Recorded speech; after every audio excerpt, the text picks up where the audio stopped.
देखकर देवी अंतर ध्यान हो गईं। सूरज ने कांपते हाथों से मटके में झांका। वो हीरे, जवाहरात और सोने के सिक्कों से लबालब भरा हुआ था। धन्यवाद माँ, धन्यवाद। आज आपने इस अनाथ को राजा बना दिया। सूरज उस भारी मटके को लेकर किसी तरह लड़खड़ाते हुए अम्मा की झोपड़ी में पहुंचा। उसका चेहरा खुशी और डर दोनों से तमतमा रहा था। अम्मा, ओ अम्मा, दरवाजा बंद करो जल्दी, देखो मैं क्या लाया हूँ। क्या हुआ लल्ला, तू इतना घबराया हुआ क्यों है? किसी से झगड़ा तो नहीं हुआ? झगड़ा नहीं अम्मा, आज किस्मत से समझौता हुआ है, देखो। जैसे ही सूरज मटके का मुंह खोलता है, सोने के सिक्कों और रत्नों की चमक देखकर बूढ़ी अम्मा की आंखें फटी रह जाती हैं। हे मेरे राम, ये सब क्या है बेटा? तूने कोई गलत काम तो नहीं किया? ये राजा का खजाना कहाँ से उठा लाया? नहीं माँ, ये चोरी का नहीं है, ये मेरे पसीने और उस वन देवी का आशीर्वाद है। उन्होंने मुझे दिया है। उन्होंने कहा है कि अब हमारे दुख के दिन खत्म हुए हैं। उस रात दोनों सो नहीं पाए।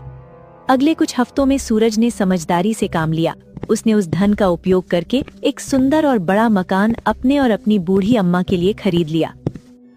लेकिन अमीरी छिपती नहीं है। उधर सूरज की किस्मत चमक चुकी थी और इधर ठाकुर गजेंद्र सिंह अपनी हवेली में आराम से बैठा हुआ था। उन्हें भनक भी नहीं थी कि जिस जमीन को उसने बेकार समझकर दिया था, उसने सोना उगल दिया है। तभी कल्लू कालिया बदहवास सा दौड़ता हुआ अंदर आता है। गजब हो गया सरकार, अनर्थ हो गया, लुट गए हम तो, एकदम लुट गए। अरे क्या हुआ? क्यों सुबह सुबह मातम मना रहा है? कहीं ओले पड़ गए क्या फसल पर? ओले नहीं सरकार, उस परदेसी सूरज के घर सोना बरसा है, सोना। क्या बकता है? साफ साफ बोल।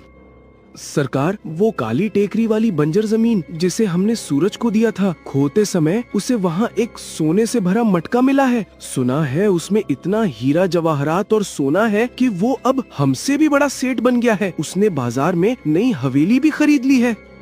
क्या? खजाना? मेरी जमीन में खजाना गड़ा था और मुझे पता नहीं चला? और तेरे कहने पर मैंने उसे वो जमीन दी थी। अब बोल, मेरा जो नुकसान हुआ उसकी भरपाई का तेरा बाप करेगा? माफ कर दीजिए सरकार, मुझे क्या पता था कि पत्थरों के नीचे लक्ष्मी बैठी है। पर सरकार, अभी भी बाजी हाथ से नहीं गई है। क्या मतलब? वो मटका तो ले गया, अब क्या खाकबाजी बची है?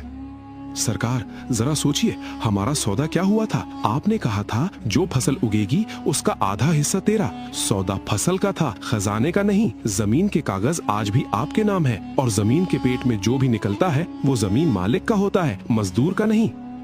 वाह कल्लू, मान गए तेरी लोमड़ी जैसी बुद्धि को। सही कह रहा है तू। खेत में गेहूं उगे तो किसान का, लेकिन अगर सोना निकले तो वो जमीन मालिक का। बिल्कुल सरकार, वो परदेसी लड़का है, उसे कानून का क्या पता। हम सीधा राजा साहब के पास जाएंगे। तो आज ही राजा के दरबार में पेशी होगी। उस सूरज के बच्चे को मैं बताता हूँ कि शेर के मुंह से निवाला छीनने का अंजाम क्या होता है। चलो। लालच में अंधे होकर ठाकुर और उसका चमचा कल्लू सूरज को लेकर राजा के दरबार में पहुंच गए।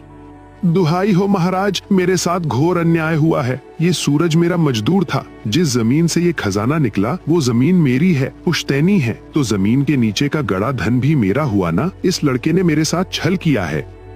सूरज, क्या ये सच है कि जमीन ठाकुर की थी?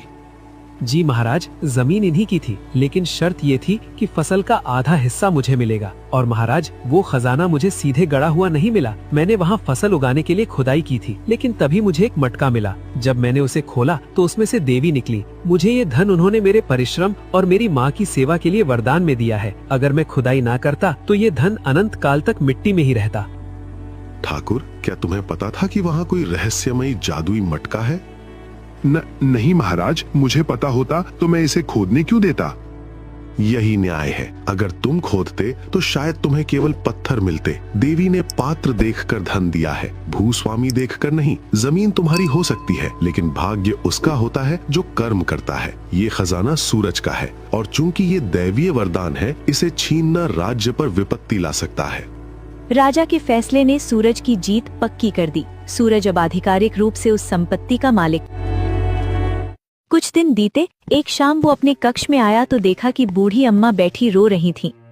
अम्मा, आप रो रही हैं, क्या हुआ? क्या किसी नौकर ने कुछ कहा या मेरी कोई बात बुरी लगी? बताइए ना। तकलीफ तू दूर नहीं कर सकता बेटा, क्योंकि ये तकलीफ मैंने ही तुझे दी है। मैं समझा नहीं अम्मा। सूरज, तूने कभी पूछा नहीं कि मैं उस जंगल में अकेली क्यों थी? मेरा असली नाम क्या है? मेरे लिए आप बस मेरी माँ हैं। नाम से क्या फर्क पड़ता है? फर्क पड़ता है बेटा, बहुत फर्क पड़ता है। मैं कोई अनजान औरत नहीं हूँ। मैं ही तेरी वो बदनसीब माँ सावित्री हूँ जो तुझे बचपन में छोड़कर चली गई थी। क्या आप मेरी असली माँ है? हालात ने मुझे मार ही दिया था बेटा। जब तू छोटा था तो तेरे पिता की बीमारी और गरीबी ने हमें तोड़ दिया था। मैं काम की तलाश में शहर गई थी, लेकिन पीछे से लोगों ने खबर उड़ा दी कि मैं भाग गई।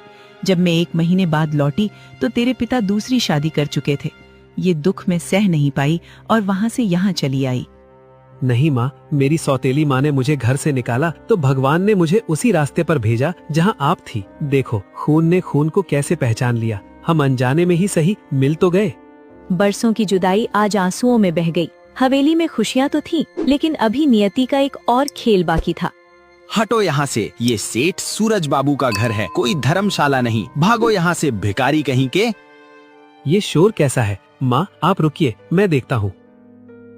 सूरज बाहर आया। उसने देखा कि गेट पर 2 फटे हाल मैल कुचेल भिखारी खड़े हैं, एक औरत और एक जवान लड़का। सूरज ने उन्हें देखते ही पहचान लिया। रुक्मिणी काकी, बिरजू।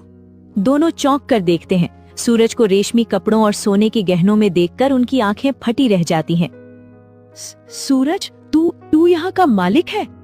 हाँ काकी, ये वही पनौती सूरज है जिसे तुमने धक्के मारकर निकाला था। लेकिन तुम्हारी ये हालत कैसे हुई? और मंगू मामा कहाँ है? वो तो कहते थे ये सब उनका है। भैया मुझे माफ कर दो। वो मंगू मामा सगा नहीं, सांप था। उसने पिताजी की वसीयत में हेरा फेरी करके सारी जमीन जायदाद अपने नाम करवा ली और फिर हमें लात मारकर घर से निकाल दिया, ठीक वैसे ही जैसे हमने तुम्हें निकाला था। ये मेरे कर्मों की सजा है सूरज। मैंने तेरे साथ जो किया भगवान ने वही मेरे साथ किया। मेरा सगा बेटा आज भिखारी है और सौतेला बेटा राजा है। मुझे माफ कर दे या धक्के मारकर निकाल दे, अब यही मेरी किस्मत है। सूरज के पास अब बदला लेने का पूरा मौका था। वो उन्हें धक्के मरवा सकता था, लेकिन उसने अपनी माँ की तरफ देखा जो अब दरवाजे पर खड़ी थी। काकी, मैं रुक्मिणी का बेटा नहीं, सावित्री का बेटा हूँ और मेरी माँ ने मुझे किसी को भूखा रखना नहीं सिखाया। सूरज, तू मुझे माफ कर रहा है? माफ तो ऊपर वाला करता है काकी, मैं तो बस अपना धर्म निभा रहा हूँ। आप इस घर में रह सकती हैं, लेकिन मालकिन नहीं।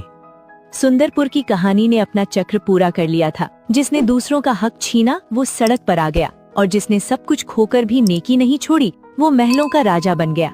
वक्त से बड़ा कोई न्यायाधीश नहीं होता।